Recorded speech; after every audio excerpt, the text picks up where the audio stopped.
Hi, my name is Adam Muqtadiri, investor and advisor in GTA real estate broker with Home Life Bayview. In this video, I want to talk about the number one question I'm getting these days is where are prices going in the GTA? Are we at the bottom? Are prices coming back up? What are we dealing with this? It's very uncertain times, and I'll tell you up front, nobody in the world knows. Even the best economists are typically wrong about predicting prices.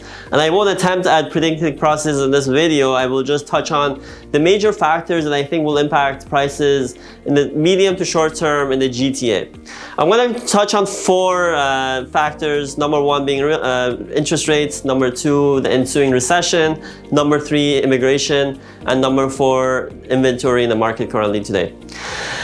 Starting with interest rates, as you know, Bank of Canada has been raising rates very aggressively in the past few months. Start of this year or last year, people used to hide behind variable rates. And as there was a huge gap between variable rates and fixed rates, but now because Bank of Canada has raised rates so aggressively, fixed rates and variable rates are pretty close to each other at 5.5%, which is very, very high, close to what we started at the start of the year with variable rates at 1.5%.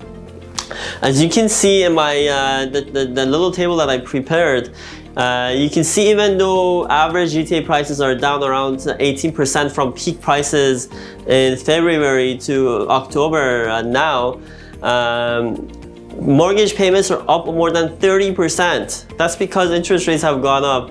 People are getting mortgages at 5.5% instead of 1.5%, and prices are, at least mortgage payments, are about 30% less affordable than they were just 6 months ago, even at peak prices.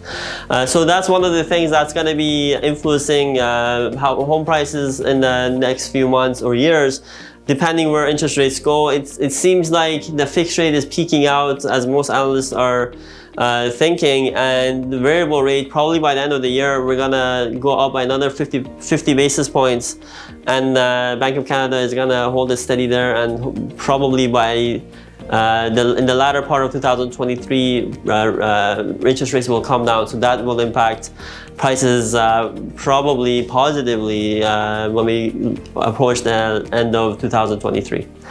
The number two factor I want to talk about is the ensuing recession. As you know, there's a huge negative market sentiment right now, and people think we're getting into a recession. And what remains to be seen is whether it's going to be a fast and narrow recession or a deep and long recession. So that's going to be a huge factor, which nobody knows how deep this thing is going to get. But from the posturing of Bank of Canada, it seems that they are forcefully trying to force a recession, so that should be part of the decision making.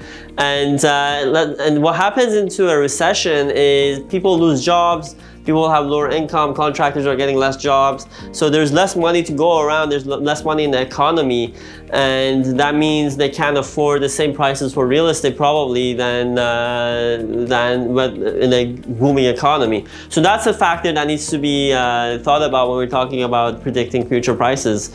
Number three, which is the most positive, is the level of immigration this country is getting. I've touched on this many times since, as you can see my chart, since the Liberal government came into power in November 2015, immigration has been, intake has been a lot more aggressive, and they're even getting more aggressive with the government announcing in early November that they are targeting around 480,000 immigrants per year from 2023 to 2025, which is huge. Think about it, 500,000 people are going to be joining the country, and about half of those are going to end up in Ontario, and most of those people end up in the GTA. So we're going to get probably around 80% more immigrants this year and the coming years than we have historically in terms of the levels of immigration. So when more people join the city, all these people need housing. They either need a place to rent or a place to buy. So that for sure helps the demand dynamic in the housing market. And number four, which is the level of inventory, is the best leading indicator of predicting short-term price movements. So if you have a lot of active listings in the market, that means that there's a lot more supply than demand, and that usually leads to price declines. But if you don't have that much, if you have low levels of inventory, ultra low levels that we had in 2021, prices shoot up. And if we have a mediocre amount, which we've had in 2019, prices hold steady. But right now we're below the average, at least since 2015, in terms of levels of inventory. That tells me that I'm not anticipating a huge price decline in the coming months unless we get a really bad recession. So what is, putting all these factors together, what is my personal take is, you know, if we have a very long and deep recession, obviously you can anticipate that prices to come down. But at the same time, we're having so many immigrants join the city, so it's really, that's a wild factor that's really making it hard to predict prices. And so far, immigrants have really saved the housing market in the GTA. I know we've had 18% price decline, but with the movement in the interest rates that we've had, the price decline should have been much deeper, and that hasn't happened yet. And what does this mean to you if you're a buyer or seller? If you're a seller and you have to sell, if you don't have to sell, you can probably write this out, but if you have to sell, I wouldn't wait. I wouldn't wait for prices to bounce back in the short term. This is a still pretty good market to get rid of your property and be okay financially. But if you wait this out, this may get a lot worse and you may have to sell at lower prices. But if you're a buyer, this is a buyer's market after a long chronic sellers market that we've had over the past few years. And this is a good time to be looking and being a little bit more aggressive.